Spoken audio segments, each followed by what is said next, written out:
this makes its budget back for sure.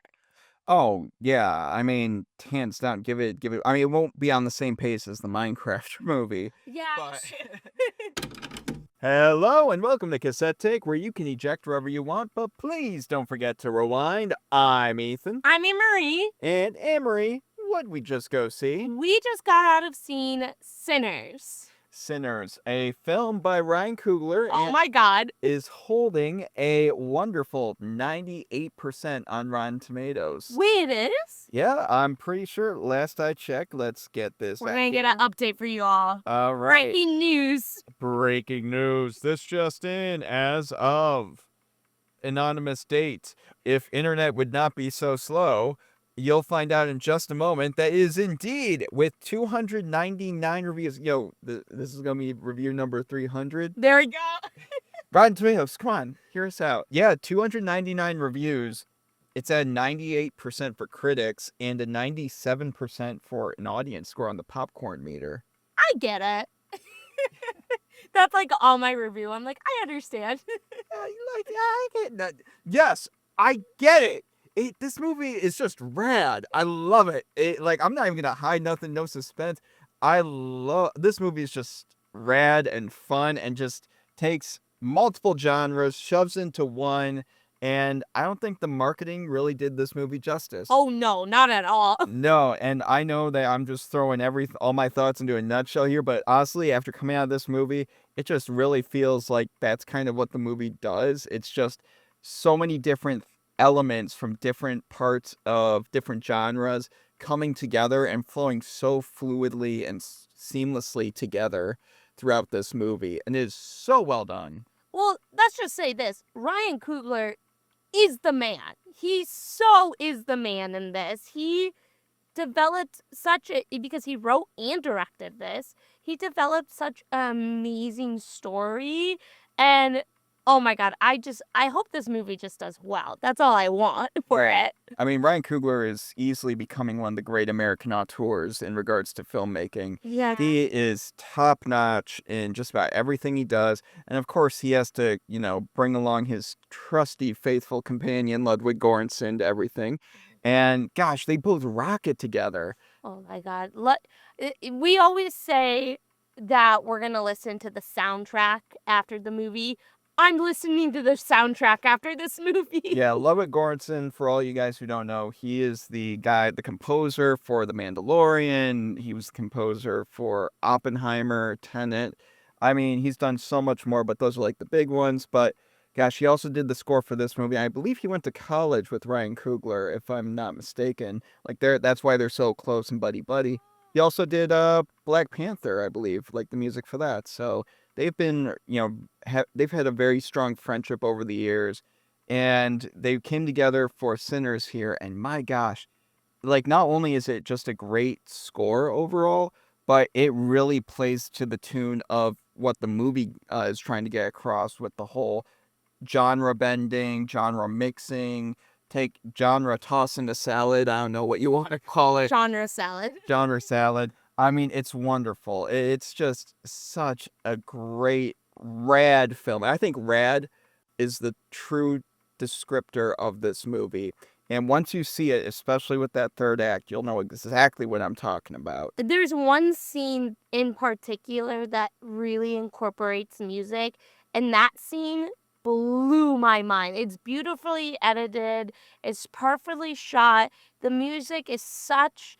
You wouldn't think it would work with how much they incorporated in there, but I bought the whole entire thing, and once you see the movie, you'll know what scene I'm talking about for sure. Yeah, absolutely. It's that exact scene that you're talking about. It just, again, really does utilize that whole idea with the movie of keeping that flow with all this stuff that you would not typically see in a scene like that. That's like, there's no way. I want to see what the pitch was from Ryan Coogler to his financiers for this movie. Just how you were able to get that across. Oh yeah, it's going to be all this different crap that would not typically go well together, and just somehow magically, seamlessly put it together. he probably was looking like a madman pitching that. I'm sure. But like you said, he had such a deep friendship with Ludwig Göransson and they went to college together. So I'm sure they kind of pitched this together because I think this movie doesn't work if the writing and the soundtrack are up to par. And both of those are so good here. Yeah, and Ludwig, I believe, was an executive producer on this project too. I love that. Oh, So, yeah, it just so much love going on with the people behind this. And I mean, Michael B. Jordan as well has had a very good connection with both these two as well. And he's in it doubly so. oh my gosh. he So he's a twin. That's kind of revealed in the marketing, so whatever.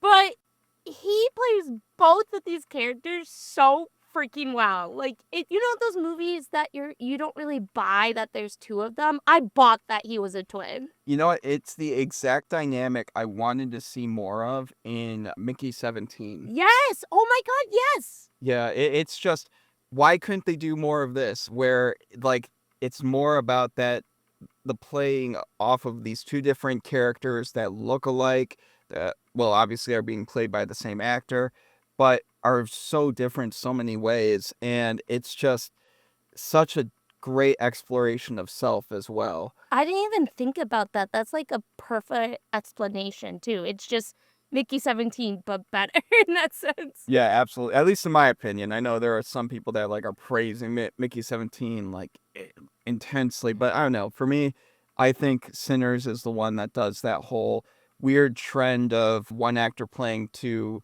characters. Probably the best between all Yeah. three of them that have done that. Was it Alito Nights or whatever? Alto Nights? I think so, yeah. Yeah.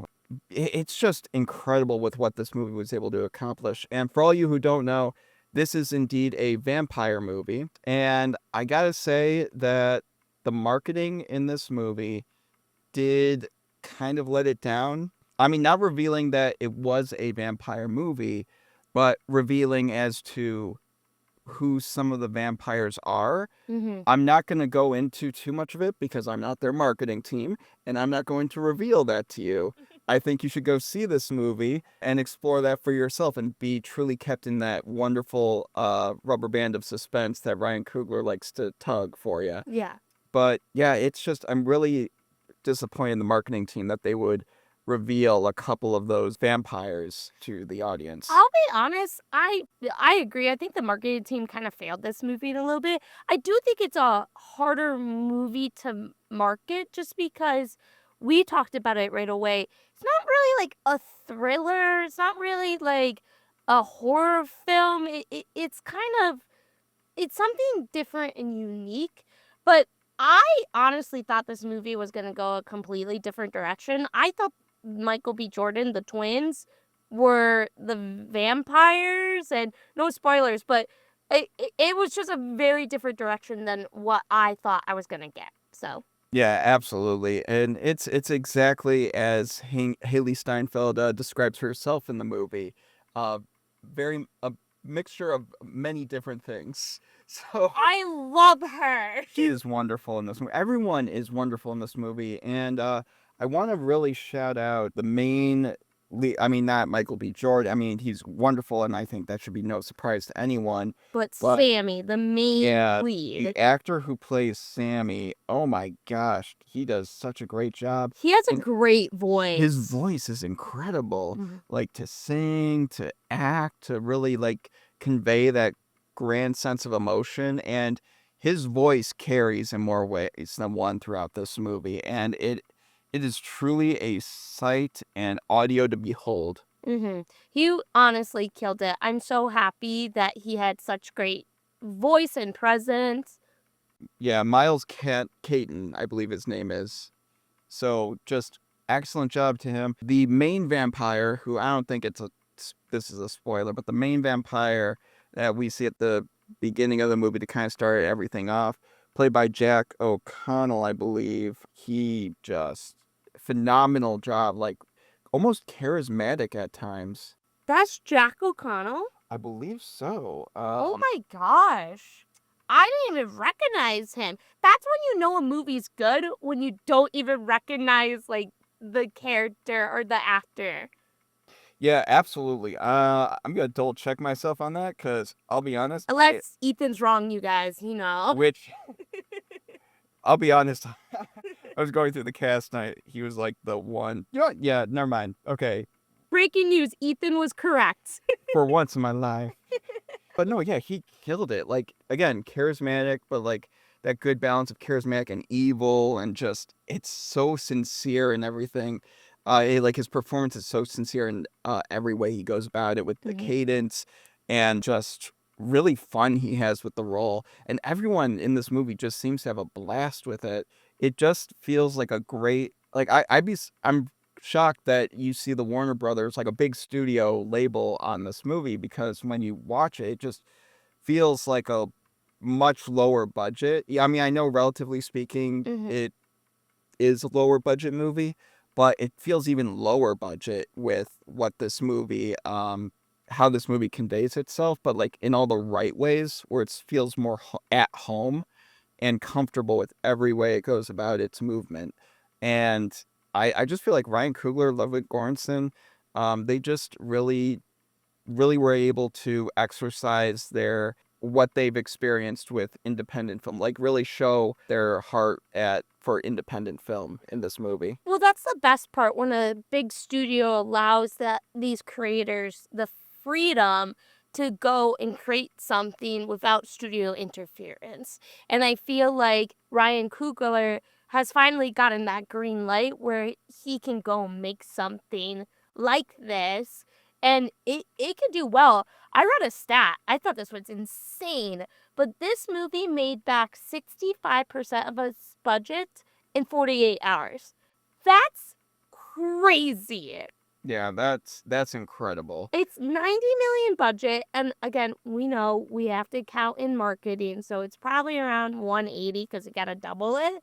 But right now, it's sitting at like 76 million worldwide. I think this makes its budget back for sure. Oh yeah, I mean, hands down, give it. I mean, it won't be on the same pace as the Minecraft movie, Yeah, but but it definitely will make its budget back. I think word of mouth is truly going to spread about this movie, kind of like, taking a bite out of someone's snack. Just everyone's going to be infected and it's going to be great. So it's gonna be a party. Come watch. we invite you to the theater. Oh gosh, please no. All you vampire lovers. But yeah, no, this something I also said when we were kind of walking out of the theater for this movie was this is a great exploration of American mythology.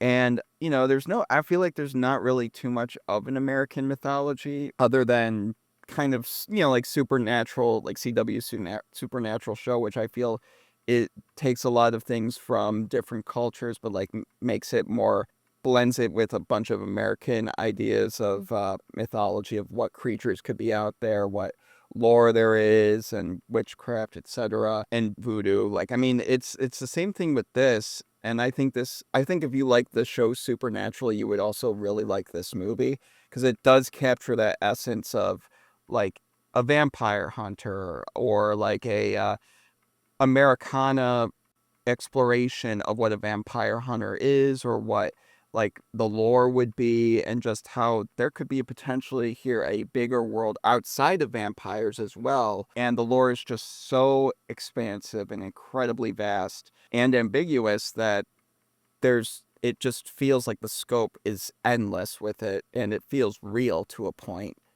Yeah, and I think what the biggest thing for me was I am okay, calling all scaredy cats out there. I am one of you. I stand with you. This movie definitely has jump scares, but I would put it on a lower level of scarediness. I would recommend this honestly.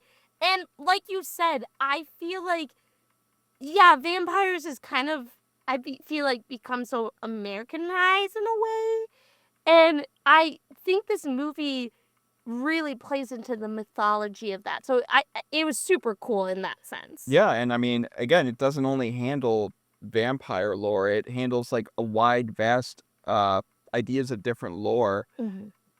that not only is, for America, but like it does bring up different aspects from other countries as well.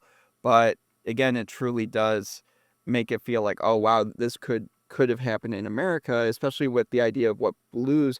This movie deals with a lot of blues, by the way. Like if you're a blues fan, you're gonna love this movie. It really takes the idea of like, oh, like talking about agony and troubles and like talking about like deals with the devil and a lot of stuff that you hear in blues songs and makes it feel like that mythology is genuine and valid in everything it does and conveys. So I just really gotta tip my hat to Ryan Coogler for really conveying that, because I think that's something that we have been lacking in a lot of films, of like a new sense of taking something that we are familiar with in, world renowned lore, and then just bringing it to giving it such a new take that it feels familiar yet just completely, new to the table. I don't know. No. I'm still processing all the different aspects of this movie, but it truly is a wonderful melting pot of a film. Yeah, I just can't wait to see what Ryan Coogler does next, because this guy is just getting started, really. It feels like such a kickoff point to his career, something different and unique that he did. And yeah, this movie is so good, you guys. Like, go. I know that we're in like the second week. I want this movie to make its budget back. I really do. I want more people to go see this and experience what we did, because at the end of the day, like, yes, it is a vampire film, but it made me think so much, which I don't think I've really experienced before in a vampire film. Yeah, that's true. That's very true. I think that it's weird that potentially this could land on my top 5 of the year. Oh, I know hands down. I know it's early. I know it's very early Who to cares? say who cares. But it's just kind of funny that like maybe 2 years in a row that vampire movie. Actually 3, now I think about it, maybe it might be 3 cuz Renfield might have made my top 5 for 3 years in a row. So Everyone knows the way to Ethan's heart, a vampire film. yeah, bite it out. A good one. Yeah, bite out my heart. That's the way to it. Oh gosh. Or how else do you get that? I mean, That is you true. think the doctor is just gonna show you a vampire movie like, well, why isn't there a cavity in the heart? It's just such a great time. I think you guys should go see it 100%. I will say you have to stick around for the credits. There are 2 post-credit scenes Yes. throughout the credits. The one that's in the middle feels like a full-fledged scene, which is pretty incredible. It really nicely wraps it up, too. Yeah, absolutely. And I mean, the one at the very end is really nice too. It might imply one thing that I think is really wholesome, with wrapping up a character's story. But I don't know, I'd be curious to hear what y'all think about it. But definitely stick around for the whole thing. That way you can say you saw it all the way through and were pleased throughout. That's my objective opinion, Yes. because movies are definitely not subjective. No. They're exclusively objective, and Ethan is always right about everything. Correct. Do you think Ryan Coogler would be open to making a Sinners 2? You know what? I was going to ask you the same thing. No way. Yeah, like about, a sequel. It's hard to say because I think it's wrapped up so nicely, but with all the lore he built up in such a short period of time, especially at the beginning intro sequence. I mean, I don't really think there are too many boundaries, that he needs to really worry about here. You could make a Sinners 2, and or maybe call it like something else, but there's just so much lore to play with here. It could become like a cinematic version of Supernatural, but like making it, of course, more of its own with what Sinners is truly at its heart all about. So I'd be down for it. I think Ryan Coogler will probably be down for it, unless he in his mind, like basically the original Pixar mentality of he would only do a sequel if it was really calling to him. Well, we know how that turned out for Todd Phillips. So, Ryan Coogler, please don't make a sequel to this. I don't think it needs a sequel. I liked how it ended off. I don't want to spoil or anything, but this movie is wrapped up very perfectly, and it wrapped up someone's story very perfectly. Now, if they did a story where it still has the lore, but it's different characters, I would be open to that. So like a shared cinematic universe, if you will. Yes, the RCU, Ryan Coogler's universe. You just see T'Challa. It's like, I killed the vampire. Yes, yeah, absolutely. Like, what? What are you doing here? Get the rights. Just, oh man, that'd be funny. But and incredible too. But you know, we don't live in that wonderful world where that would happen. But guys, we do live in a wonderful world in which Sinners has come out and is in theaters for you all to go see. Now, Annmarie, before we close out here, out of 10, let's see, bottles of weird Irish beer on the wall from the north suburbs of Chicago. If you've seen the movie, you'll get it. Yeah. How many would you give this out of 10? Ooh. Oh man, this one's a really tough one, to be totally honest with you. Because I really did enjoy this, but I'm also a scaredy cat. I think I'm going to give it a solid 9. Solid 9? A solid 9. I think this is a really great movie. It's not my type of movie, which I think it's fair for me to give it a 9. But I really did enjoy this. Michael B. Jordan kills it. Haley Steinfeld's really good. I think her transition from being in movies to music to movies and TV again is beautifully done. And Ryan Coogler is just the man at the end of the day. So a solid 9. Yeah, I would probably have to give it a 9.5. So the main reason for that is because it's such a small critique, but I wasn't the biggest fan of a couple of the jump scares. Not because like, oh, it's scary, but no, it was because I just didn't feel like a couple of them were necessary and didn't really add much other than, oh, it made you jump. You know, and it was really more so the music and the score that kind of elevated that to make me jump rather than like, oh, there's a thing there. Yeah. And I just didn't feel like a couple of them were necessary, and that's the only reason I would drop it down that half point a notch, because I don't know, it just felt like it was for cheap thrills. But other than that, you know, again, very small critique, but other than that, it's nearly as close to perfect as you can get for a film, I would say. Listen, we gave it both good ratings. Yeah. Like, this movie's awesome. Yeah, but I mean, guys, you gotta go see Sinners. If you haven't, get your tickets now. If you have, guys, let us know your thoughts in the comments. Let us know, what do you guys think that Sinners should get a sequel? Do you guys think that Sinners was amazing? Do you think that it was, you know, just not good enough, that didn't meet your standards? Do you feel like the marketing team revealed too much? I certainly do. And there's just so many thoughts with this movie, and I want to hear all of them genuinely, because again, there's so many different aspects that are coming together and culminating into such a great film here. So guys, we want to hear from you. Let us know your takes on our tapes in those comments down below. With that, Annmarie, I think that about does it. Let's wrap it. All right, guys. So thank you again for joining us on this episode of Cassette Take. Don't forget to like, subscribe, you know, again, comment. It really helps us out quite a bit. And if you guys love listening to us to a couple weirdos rant about movies, I mean, hey, we're here for it, and we'd love to keep doing it. So, guys, definitely do that. But no, guys, thank you again for listening and being a part of this whole thing. We hope you haven't ejected thus far into the podcast. But whether you have or haven't, please don't forget to rewind. I've been Ethan. I'm Annmarie. And this little light of mine, I'm gonna let it shine.